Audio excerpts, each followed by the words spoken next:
Hi there, John here, and I want to show you my initial hands-on with Tower of Guns. It's a new bullet hell shooter from Grip Games. It's out on the Xbox One, PS3, PS4 and PC. And it's an unusual game. It's designed to be a kind of a lunchtime game. You can sit down and play a single sitting first-person shooter style single player in an hour and complete the whole game. However, it's not quite that. From what I've played, I think it's randomly generated levels. It's very quirky. The humour is really good in it. I really enjoy the humour. Has an unusual look to it, kind of a cartoony look to it and sound. And the idea is that you just got to get through the tower, higher and higher and higher, which is full of corridors and rooms full of crazy and bizarre weapons. So this is my first playthrough of it. The first thing I encountered are hug bots, which apparently were an idea of the developer's wife. My first reaction was to shoot them, kill them, but as you play the game, the suggestion is that you don't shoot them, that you actually hug them instead. So I don't know. I know that if you do shoot them, you get all the usual power things that get dropped. You know, the pickups that get dropped. You shoot doors open, and you just go from room to room. So when I first played this, it's more a matter of trying to understand what's going on, really. It's fast-paced. It kind of had the same feel to me as Quake or the early sort of run-and-gun PC games. But as you can see here, you can pick up power-ups, and those blue power-ups power up the level of your weapon, so your weapon gets better and better as you play. Obviously, as soon as you die, all your progress is reset, and the whole game starts again.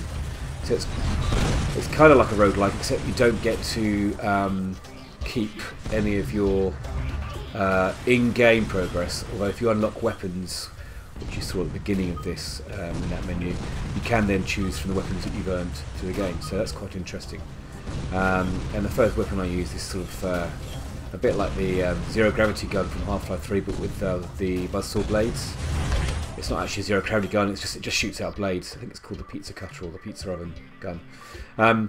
Began being quite underpowered, and I struggled with the very first sort of boss level. But as time goes on, that level goes higher. The gun becomes more powerful, the blades become wider, that sort of thing. It also rewards exploration in this game, and there are hidden secrets for you to find, extra power-ups, more money to pick up. Those coins let you buy, and you'll see later on, let you buy upgrades as well. So there's always this sort of element of collectability whilst you're playing it. Yeah, it's. I think after a while I decided this gun wasn't for me, especially when I started playing this mid-level boss. So you get sort of these boss fights every so often peppered through.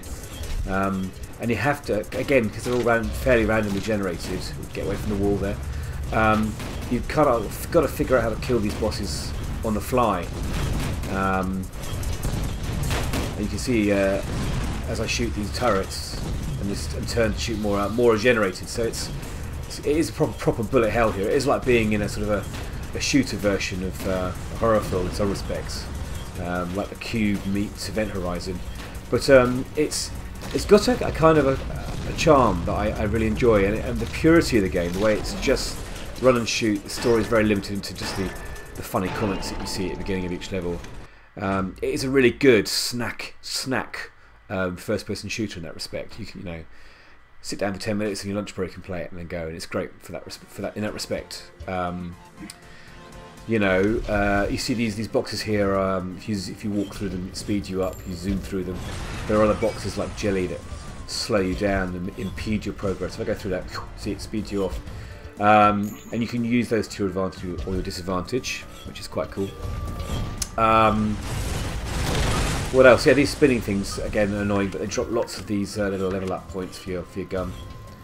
And there's lots of visual clues, as you can see up top, where you have to go. I think it also reminds me a little bit of Borderlands, and it's sort of slightly cel-shaded art, and the way certain comments sort of float above the items that you kill.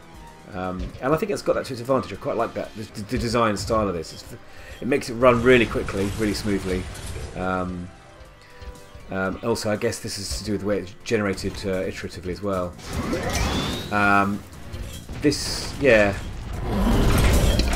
that didn't go so well. And it made me laugh actually when that happened because it was so quick. So you've got to watch out for that. Entering a room it does remind me a bit of that film The Cube, if you've ever seen it, where every room has a different way of dying. But what's really cool is the developer's written in, it recognises how many levels you've played, and after a while, if it sees you doing really badly, this is my perception anyway, it gives you little rewards to help you sort of keep going. So he's looked at how well I've done, and he's decided to drop in a little level for really, really bad players like me to sort of help me out a bit with some freebie power-ups before I go in. I don't know if this happens every single time or if it's just because I've been playing so badly, who knows. But it did help me. I started to understand the game a bit more, and kind of progressed a lot quickly this time around. Each time you play this, the comments that you can see here, this time it's Bolby, Big and a Hibbot, which yes is very clever, yes, well done. Each time you play this, they kind of have like a sort of a mini text-based story over the top based on your progress. And I think it's a really interesting idea. Obviously it's a way of making the game a little bit easier to develop, but it's an interesting idea that you almost imprint your own stories on top of the game as you play it. And the rooms are really interesting. There's a real variety of shape and size to the rooms. You see it's a really long room here with things being banged and pelted down at me from a long distance. But also you've got, I think it looks like you've got multiple ways of getting through this room. I noticed earlier on there was a pit you could go down and go one way, or you could jump down this way. So again, there's the kind of branching routes to get through the levels.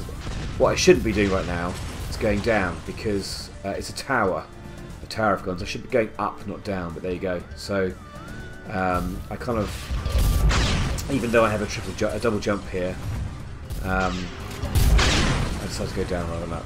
You can see now I've changed weapons here. This is kind of like an all-purpose shotgun, but with really good range. Another big boss room here by the looks of it. It's our friend the Longhorn. Now I know to get out of the way this time. Now he's not running towards me anymore. And unsurprisingly, he's a little bit easier to kill than all the bosses I've played. You'll see in a second that it gets a bit more tricky with extra drones flying through here. But I just thought that taking him out will take everything out. And again, just like Borderlands, when you do take the boss out, what's really cool is you get a really nice pile of power-ups. So the more you play a single playthrough, the more powerful you become. It's kind of exponential, really. And the more fun it becomes as well. And you'll see here I've got a power-up called the Cartesian Lattice, which is really cool. We'll see me using that in a second.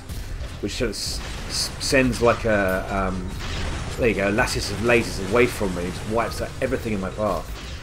Now that's an awesome weapon. I really like that. It reminds me a bit of the that scene from Resident Evil 2 or 3, where at the beginning of the film, where they get chopped to bits in that corridor with lasers. So yeah, it's a really cool gameplay elements, and it's really interesting power-ups, and it's the unknown. It's the constant surprises that I enjoy. That don't know what's going to happen next.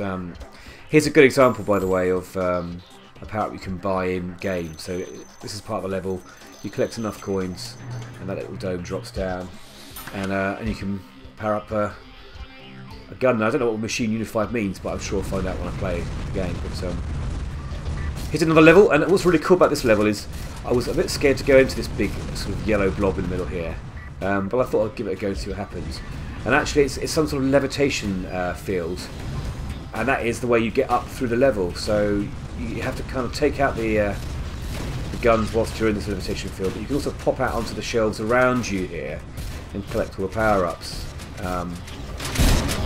So yeah, I quite enjoy this. Again, it's a bit of variety to the way you're going, the way you're traversing through each level. You'll see here jumping out to grab some power-ups there and some collectibles.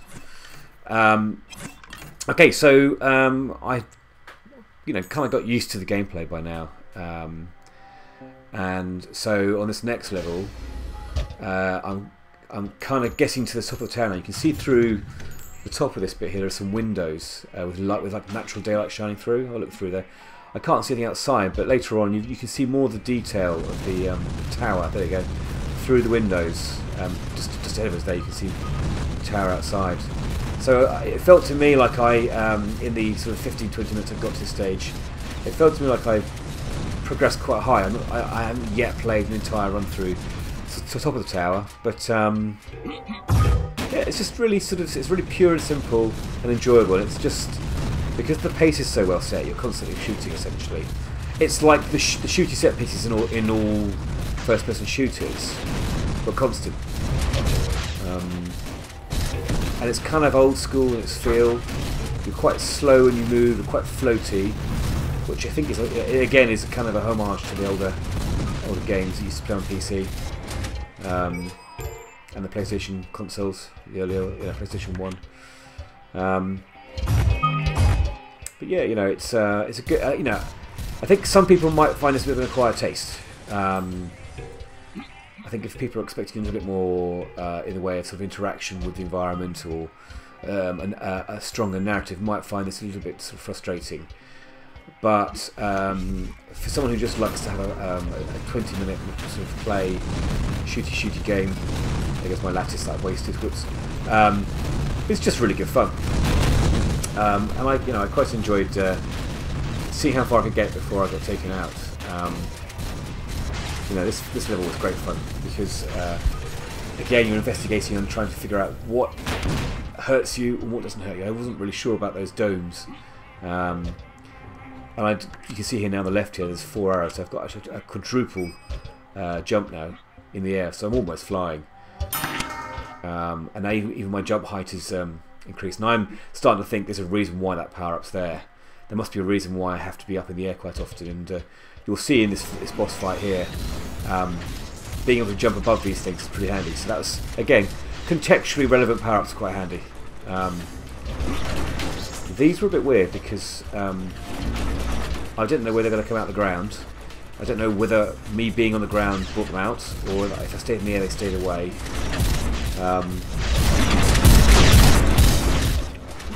They seem to be regenerating as they chomp as well on the ground, which I didn't notice whilst I was playing, but come on, stand still. There we go.